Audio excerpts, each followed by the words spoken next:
El sonido de los muebles siendo arrastrados por el piso fue lo primero que escuché aquella mañana que nunca olvidaré. Eran las 6:15 de la mañana. Yo estaba sentado en la cama, con los ojos aún pesados de sueño, cuando la puerta de nuestra pequeña habitación se abrió de un empujón. El hombre que entró vestía un traje que brillaba bajo la tenue luz del pasillo. Detrás de él, otros dos hombres cargaban una mesa, sillas, el viejo estante donde mi padre guardaba sus pocos libros. Todo estaba siendo sacado. Todo estaba siendo tirado a la calle como basura.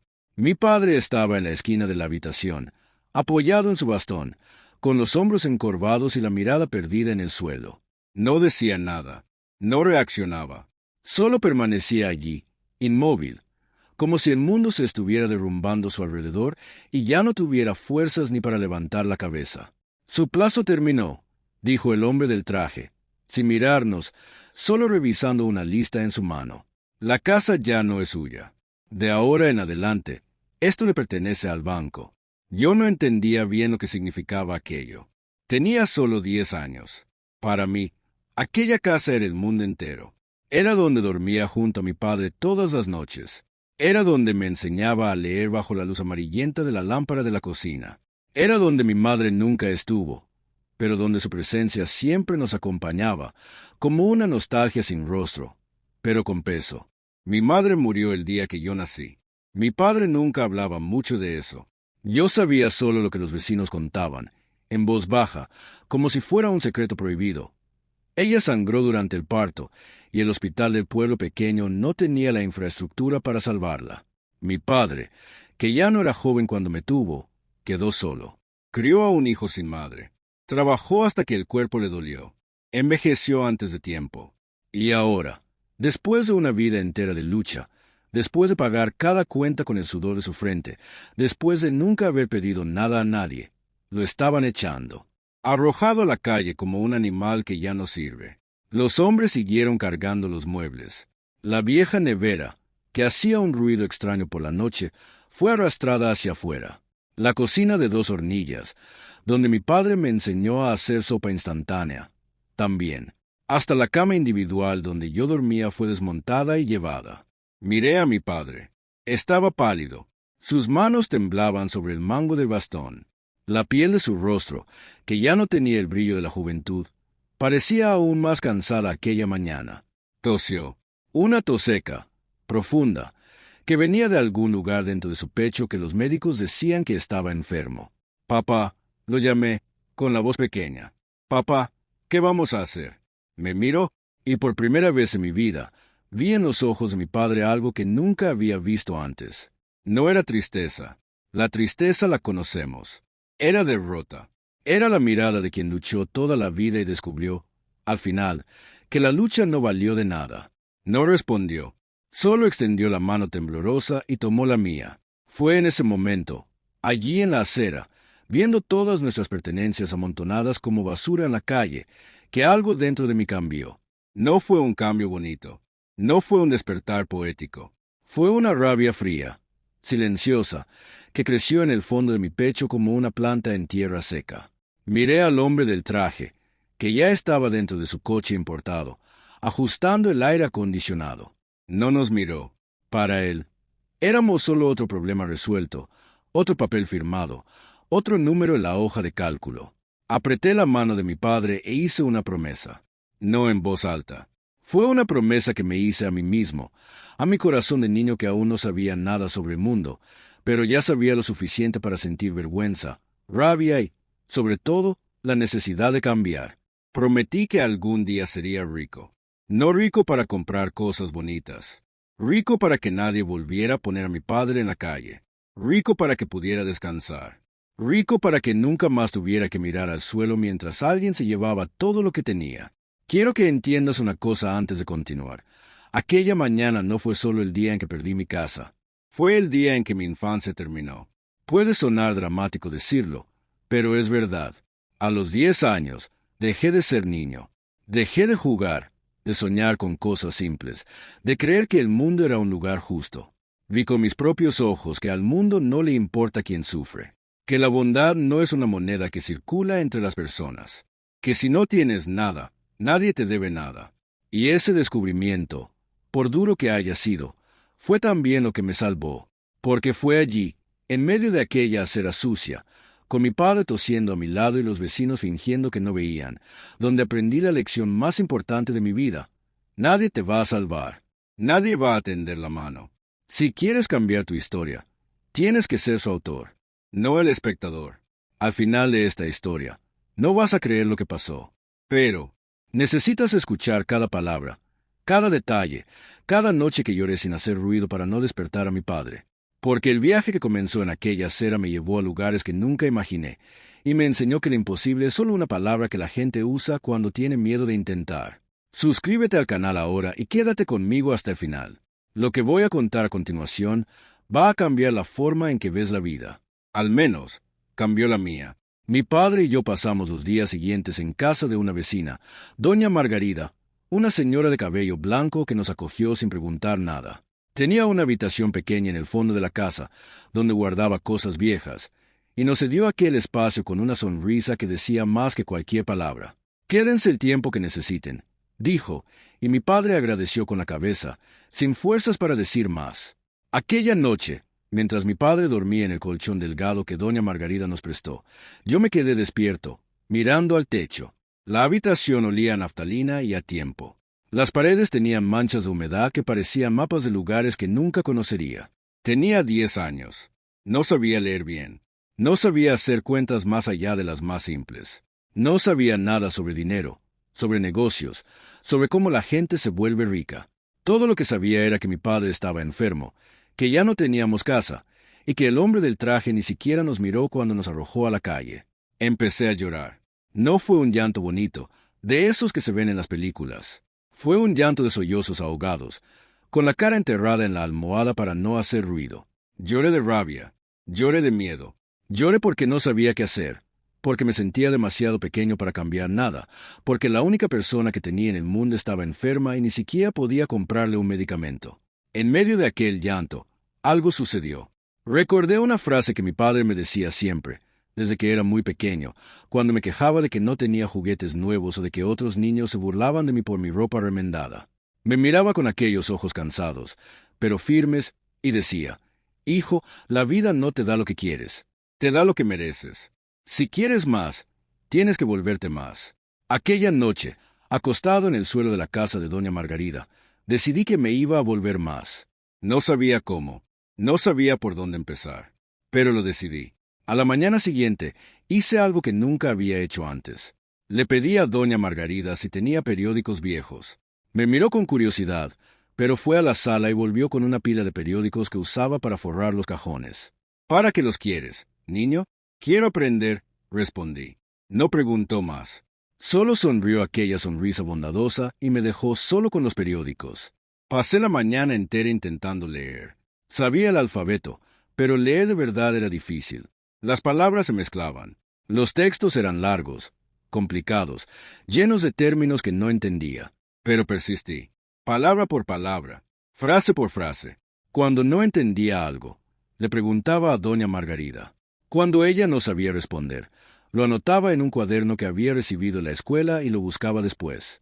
En los periódicos había anuncios de empleos, noticias sobre negocios, historias de personas que habían empezado con nada y construido imperios. Leía aquellas historias como quien lee un mapa del tesoro. No entendía todo, pero entendía lo suficiente para saber que existía un camino. Existía un camino para salir de aquella situación. Y yo lo iba a encontrar. Mi padre, cuando se despertaba, me veía con los periódicos esparcidos por el suelo, el cuaderno lleno de garabatos, los ojos ardiendo de tanto leer. No entendía lo que estaba haciendo, pero no me lo impedía. Tal vez veía en aquella obsesión algo que yo mismo no veía. Tal vez sabía que aquella era mi forma de luchar.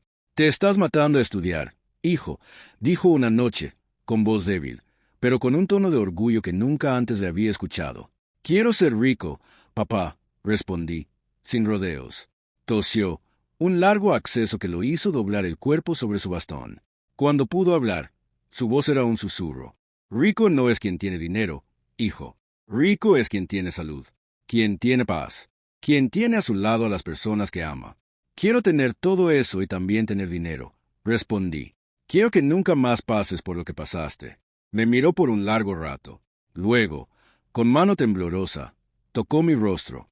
«Eres un buen hijo», dijo. «Mejor de lo que merezco». Aquella noche, después de que durmiera, volví a los periódicos y encontré algo que cambiaría mi vida para siempre. Era un pequeño anuncio, casi invisible en la esquina inferior de la página. Hablaba sobre un curso de educación financiera para jóvenes. Era gratuito. Se impartía una vez por semana en una biblioteca pública de la ciudad vecina. Yo no sabía que era educación financiera, pero el anuncio decía que enseñaba a las personas a administrar el dinero, a ahorrar, a invertir.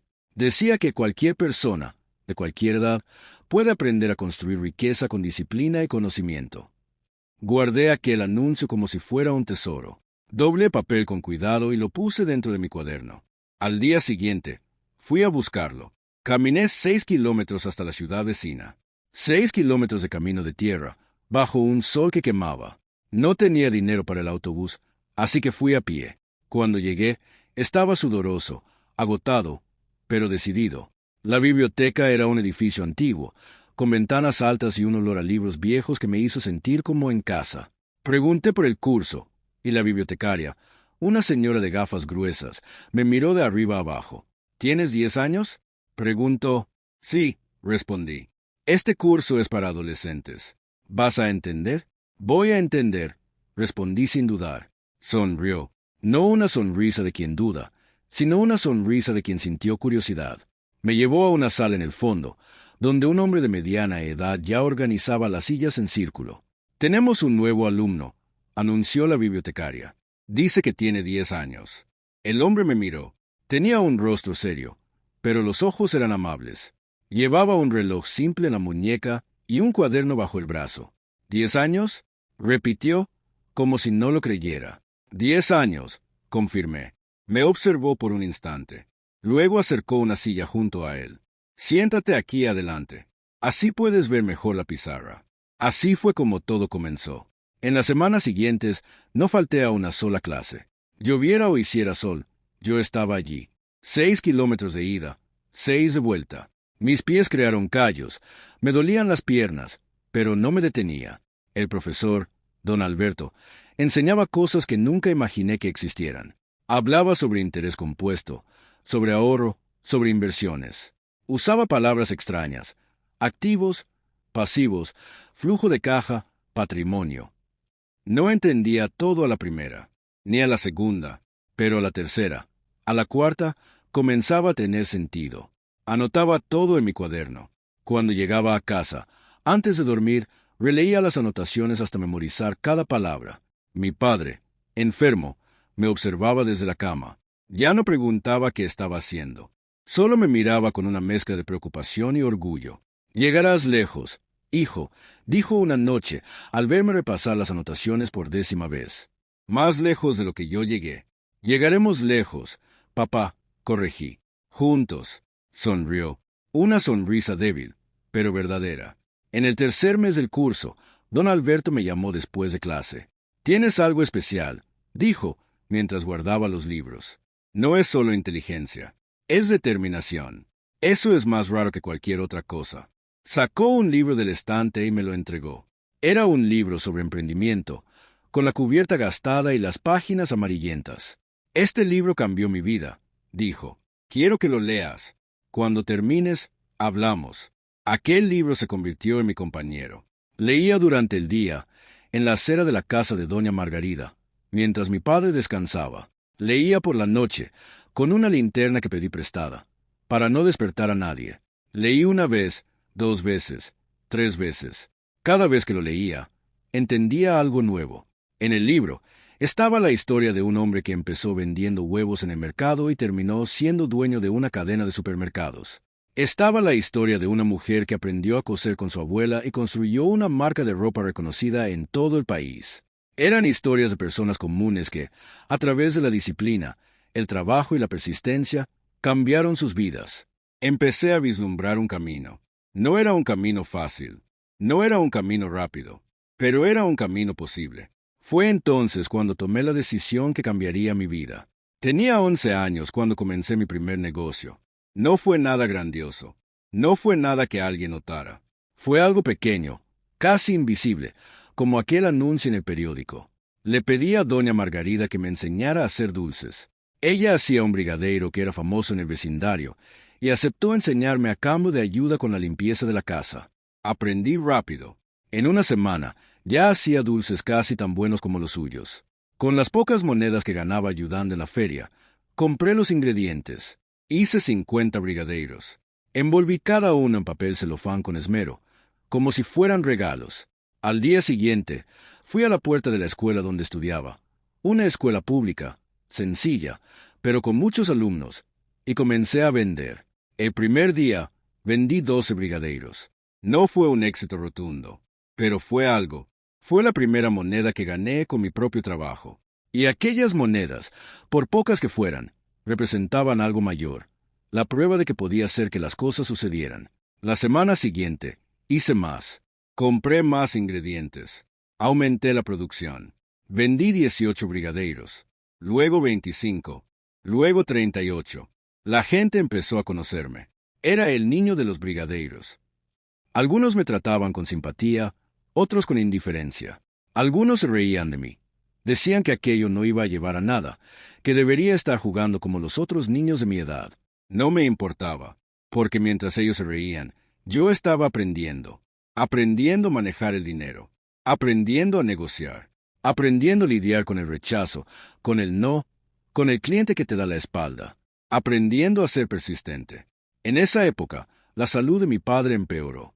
Los médicos dijeron que era el corazón, que necesitaba reposo, medicamentos, seguimiento, que ya no podía trabajar, que necesitaba que lo cuidaran. Escuché cada palabra como si fuera una sentencia. ¿Cuánto cuestan los medicamentos?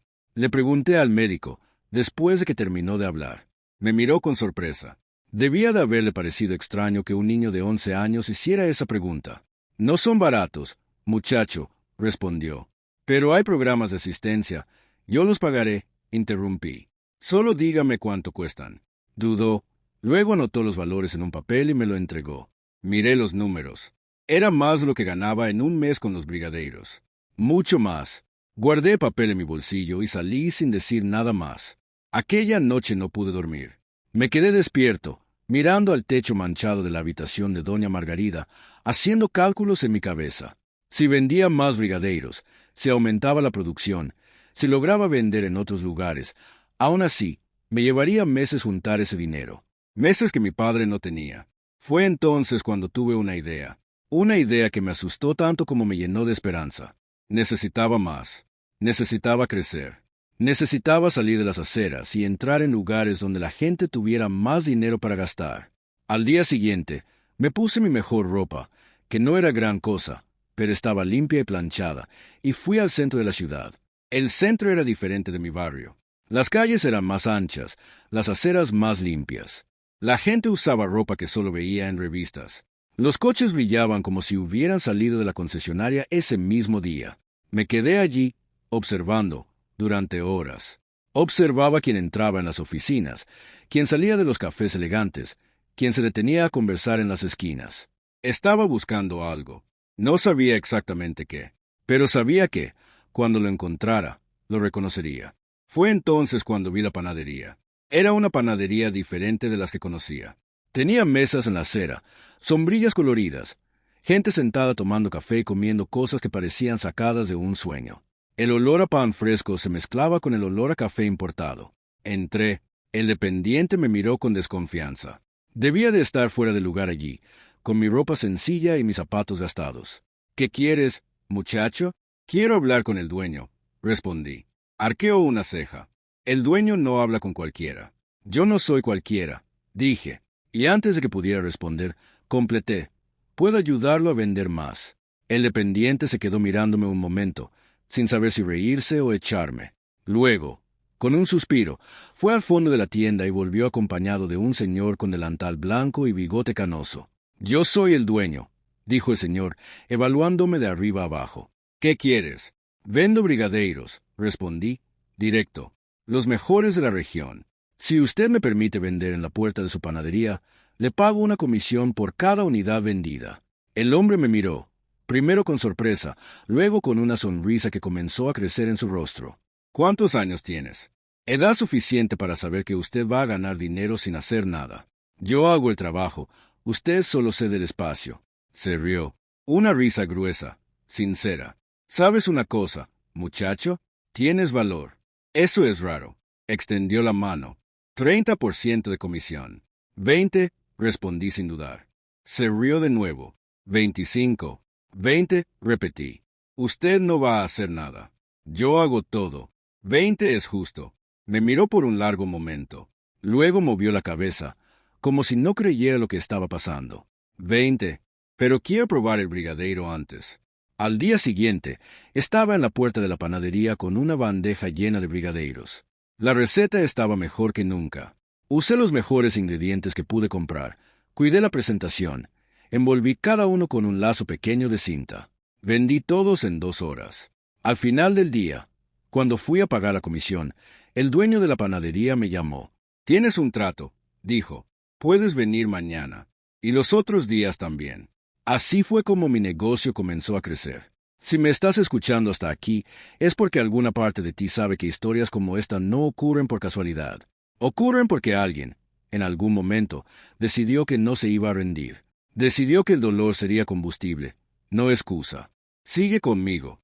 Lo que viene después es aún más